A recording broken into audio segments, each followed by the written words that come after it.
아예 피 때문에 흘리신 거라는 그 사실을 하루에 하나 10번 이상 묵상하고 Assalamualaikum dan salam sejahtera, selamat pagi. Hidup ni ataupun dalam apa jua bidang yang kita ceburi, ia perlukan disiplin. Apabila kita melupakan disiplin, memang kita akan tertinggal ataupun lambat. Contohnya dalam bisnes SIM kad Tengurau ni, duplikasi itu maksudnya disiplin. Disiplin berapa yang kita target. Sebenarnya dia tak banyak pun. Apabila tak banyak, maksudnya dari segi penajaan tu tak perlu banyak.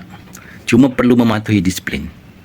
Bila kita berjaya mematuhi disiplin, contohnya duplikasi 10, disiplin 10, apakah part yang perlu kita buat? Contohnya ahli baru nak buat bisnes SIM kad ni, mereka perlu mendaftar sebagai ahli. Mereka perlu ada stok SIM kad. Mereka perlu menjelaskan kepada orang lain, family ataupun kenalan atau sesiapa saja. Duplikasi, contohnya 10 ini, okay, semua orang top up RM60. Hasil daripada disiplin itu adalah RM8,000 jika semua top up RM60. Bayangkan, disiplin 10, disiplin 15, disiplin 20 orang duplikasi. Itu saja yang membawa kepada angka ataupun komisen setiap 25 hari bulan sebanyak disiplin 10, RM8,000, disiplin 15, okey, adalah RM26,000 dan disiplin 20 adalah RM63,000.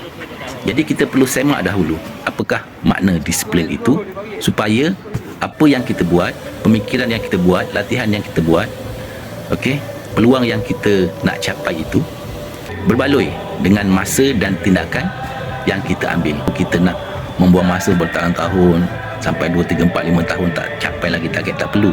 Yang perlu adalah disiplin. So kita perlu fahami dulu makna disiplin itu. Alright, kita boleh dapatkan info-info berkenaan disiplin ni di Google. Type aja disiplin, maka ia akan keluar. Alright, jadi itu saja untuk peringatan saya sendiri juga. Nak berjaya perlu ada disiplin. Alright.